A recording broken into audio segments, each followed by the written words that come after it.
Ladies and gentlemen, imagine a young girl, Saraswati, who has faced failure not once, not twice, but countless times. Every door she knocked on closed in her face. Every dream she held slipped through her fingers, yet she didn't give up. She cried, she fought, and she risked everything she had for a chance at success. Tonight, you will witness how her tears, her heartbreak, and her sleepless nights transformed into a triumph so powerful, it will take your breath away. Stay with me, because this isn't just a story of success. It's a story of courage, sacrifice, and a fire that refused to die. Saraswati had always believed that life rewarded those who worked quietly and honestly, but reality did not treat her with the same softness. She lived in a small town where opportunities were rare and dreams were often seen as burdens. Every morning before sunrise, she sat near the old wooden window of her room. Staring at the distant school building, she desperately wanted to join as a teacher. But she had failed the qualifying exam twice already. The world around her whispered that she was wasting her time, that her destiny was no different from the countless girls who accepted defeat long before trying. Yet something inside her refused to bow down. She carried within her a flame that flickered even when storms roared. Her mother worked tirelessly sewing clothes, and Saraswati often watched her fingers bleed from long hours of stitching. That sight carved a promise in Saraswati's heart. She would rewrite her fate not for the world, but for her mother, who had sacrificed everything so her daughter could dream. That night, after another exhausting day of studying and helping at home, Saraswati sat on the floor with her books open and tears silently falling. She whispered to herself, "Maybe I'm not made for success." But the moment she saw her mother asleep on the worn-out mattress, still holding a needle in her fingers, her heart shook. Saraswati wiped her tears, clenched her fists, and whispered again, this time with fire, "No, I can't stop. Not now." The darkness of the room couldn't hide the new determination in her eyes. She picked up her books once more, choosing to fight rather than surrender. The next morning, Saraswati ran to the town library, carrying her old bag that was stitched more times than she could count. The librarian smiled sadly when he saw her, because he knew how hard she worked and how often she stumbled. But Saraswati didn't care about sympathy. She only wanted one more chance. She studied until her back ached, rewriting notes until the ink faded. Many students around her had tutors, expensive books, and quiet study rooms. Saraswati had none of that. She only had worn pages, second-hand notes, and a mind overflowing with determination. As days passed, failure tried to creep into her memory again. She remembered the moment when she had seen her exam results flash on the board. Her name wasn't there. Her vision had blurred, her heartbeat slowed, and her legs had almost collapsed beneath her. People had walked past her with judgmental glances. "Some people are just not meant for education," she had overheard. Those words pierced her soul, leaving deep scars that still echoed in her mind. But today was different. She wasn't studying to prove them wrong. She was studying to prove herself right. Every time she felt the sting of failure, she imagined her future classroom, sunlight touching the blackboard, children repeating lessons after her, her mother smiling with pride in the back row. That vision kept her alive.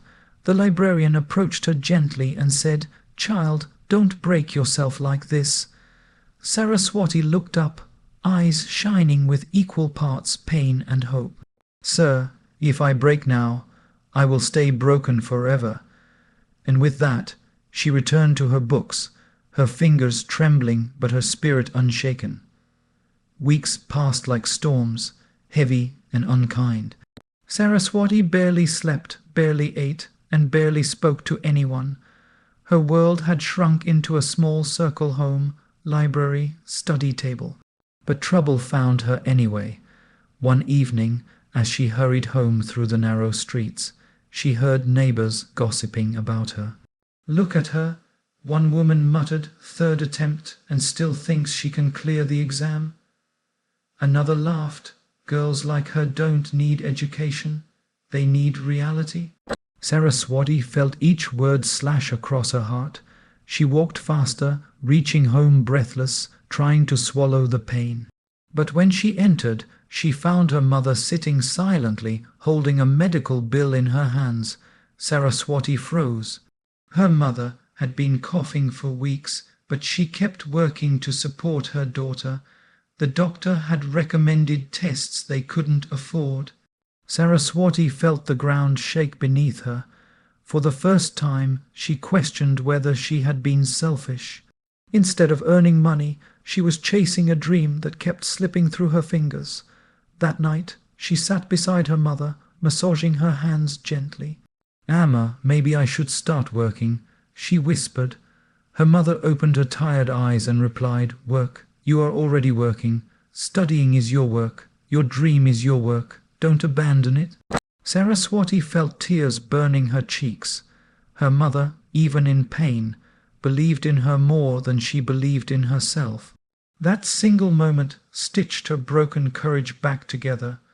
She pressed her forehead against her mother's hand and promised silently, "I will not fail this time. I will not let your sacrifices drown." The exam was now only 20 days away, and Saraswati treated each day like a battlefield. She woke before the sun, studied until her vision blurred, memorized every chapter until her mind throbbed. But the pressure was merciless. Sometimes she felt her chest tighten from anxiety, her breath growing short as failure's shadow loomed over her. One afternoon, overwhelmed, she closed her books and stepped outside. The sky was golden, the wind calm, yet her heart felt like a storm trapped inside a cage. She walked to the edge of the river near her town, sat on the cold grass, and let the wind hit her face. She whispered, "Why is success so far from me?" A little girl playing near by approached her with a flower. "Didi, you look sad. This is for you." Saraswati stared at the flower, a small, fragile thing that had somehow survived the wind and dirt. She smiled weakly and thanked the girl. That flower reminded her of herself. She too had been through storms, but still stood, still tried, still fought. That evening, she returned home with renewed energy. She hung the little flower near her study lamp as a symbol. Even the delicate can survive, even the broken can bloom again. And so she began studying with a new rhythm, slowly, steadily, determinedly. She wrote mock tests, solved questions, and whispered affirmations to herself when fear hit her. Every page she turned felt like she was turning her fate. For the first time, she believed, not just hoped, that she could win. 10 days before the exam, Saraswati faced the toughest setback yet. Their house roof started leaking during a sudden rainfall, flooding their small room. Books got wet, notes were ruined, and chaos erupted. Saraswati watched helplessly as the water soaked the study materials she had spent months preparing. Her mother tried to comfort her, but Saraswati broke down, sobbing like a child. "Why does everything fall apart when I try to rise?" she cried. She felt defeated, as if the universe itself was pushing her down. For hours she sat amidst the mess, her dreams dripping away with the rainwater. But then she caught sight of one book, the one her mother had bought by skipping her own meal for 2 days. That book was damaged but still readable. Saraswati picked it up gently, as if holding something sacred. She realized that giving up now would be equivalent to throwing away every sacrifice her mother had ever made. With trembling hands, she spread all her wet notes under a fan, trying to save whatever she could. She rewrote ruined pages from memory, pushing through exhaustion and heartbreak. Her mother watched her with tears in her eyes, whispering blessings under her breath. That night was the longest of Saraswati's life. She stayed awake until dawn, rewriting notes, drying pages, reorganizing everything.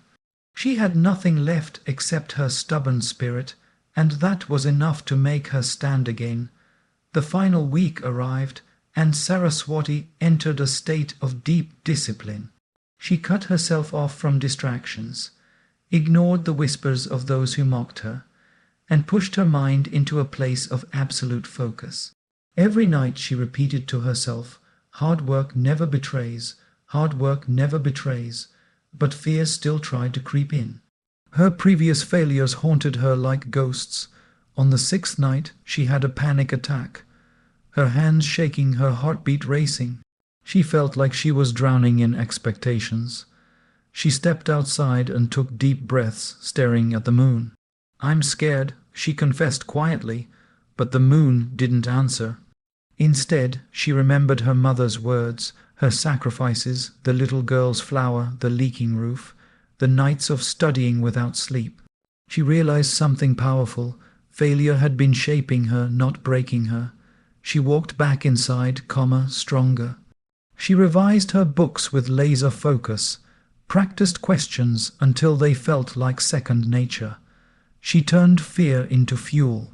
She turned weakness into will, and though she didn't know it, success was walking toward her just as she was walking toward it. The morning of the exam arrived with a cold wind and heavy silence. Saraswati woke before the alarm, her heart pounding. She wore the same simple dress she had worn during her last 2 attempts, but today she felt different. She tied her hair firmly, washed her face with trembling hands, and touched her mother's feet before leaving. Her mother whispered, "You are ready, Bitty. Go write your destiny." Those words echoed in her ears as she walked to the exam center. Students around her chatted nervously, flipping last-minute notes. Saraswati closed her eyes, inhaled deeply, and imagined her future classroom once again. When the exam began, she felt a strange calm settle inside her. Questions that once scared her now seemed familiar. Her hand moved quickly, confidently, the months of hard work guiding her through every line. At one point, doubt tried to creep in, but she pushed it away, whispering to herself, "You deserve this." For the first time in her life, she didn't feel like she was fighting the exam, she felt like she was conquering it. When the exam ended, Saraswati walked out with trembling legs. She didn't know whether she had done enough. She wanted to run home, hide, cry, scream, anything to release the pressure inside her. But instead, she walked slowly, breathing deeply, letting the silence of the street calm her racing thoughts. That evening, she sat with her mother, resting her head on her lap. "Amal, what if I fail again?" Her mother stroked her hair and replied, "Then we try again, but I believe we won't need to." Saraswati closed her eyes, absorbing her mother's confidence. The next few days were torture. Every minute felt like an hour. Every thought felt like a war. She tried to study, cook, clean, anything to distract herself, but her mind constantly circled back to the exam. She replayed every question, every answer, analyzing, doubting, hoping. At night she couldn't sleep. She stared at the flower near her lamp, the gift from the little girl, and it reminded her to hold on just a little longer. She whispered, "I've given everything. Whatever comes now, I'm ready." The day of the results finally arrived. Saraswati felt her heartbeat echo in her ears as she walked toward the notice board. Students crowded around, shouting, celebrating, crying. Saraswati stood at the edge, afraid to move forward. Her hands were cold, her throat dry. She closed her eyes and stepped closer. Slowly she scanned the list. Her eyes moved over each name, her breath growing heavier. Then suddenly she stopped. Her own name stared back at her. Saraswati passed. Her vision blurred instantly, not from sadness, but from an overwhelming wave of relief, disbelief, and joy. Her knees almost gave way. Tears poured down her cheeks silently. She covered her mouth with her hand, overwhelmed by the moment she had dreamed of for years. Students whispered around her, "Look, she passed after everything." But Saraswati didn't hear them. She thought of her mother's bleeding fingers, the rainy night, the flower, the library, the failures that shaped her, the fear she conquered. The world around her faded, but her heartbeat sounded like victory. Saraswati ran home breathless, tears still streaming down her face. Her mother opened the door, worried, but froze when she saw the paper in Saraswati's trembling hands. "Amma, I did it," Saraswati whispered softly. Her mother covered her mouth and began crying, pulling her daughter into a tight embrace. They stood there for a long time, two souls who had survived storms together. Saraswati looked around the small, broken house, the leaking roof, the old sewing machine, the faded walls, and realized these things had witnessed her entire journey. Nothing had been easy. Everything had been earned. As neighbors gathered outside, shocked and impressed, Saraswati smiled for the first time in years, a smile that came from deep inside her soul.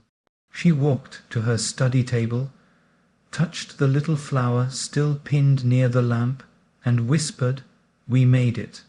Not because fate was kind, but because she had worked, fallen, risen, fought, and refused to surrender. Her failures had carved the path, her hard work had carried her forward, and now her success stood quietly beside her, glowing like the sunrise. Thanks for watching. Subscribe now and never miss a story that reminds you no matter how hard life hits, you can rise stronger.